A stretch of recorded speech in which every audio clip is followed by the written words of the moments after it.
اینو من میخوام، بریم بخریمش. دو مدلشو خریدم، حرفه‌ای و ساده. بریم با هم ببینیم کار میکنه یا نه. از اینجا روشن میشه.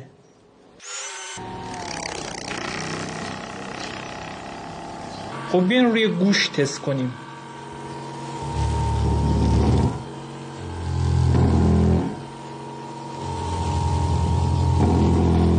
بچه میبینی که تا عمق گوشت میره و هر دو کار میکنه و چیز فوق‌العاده. این سریای حرفه‌ای هست، اینم سریهای ساده. در کل هر دو خوبه و کار میکنه، ولی کیفیت مساوی که این خیلی بهتره. اگه نمیخوای گول تبلیغاتو بخوری منو فالو کن، میخرم و واقعیت رو بهت نشون میدم.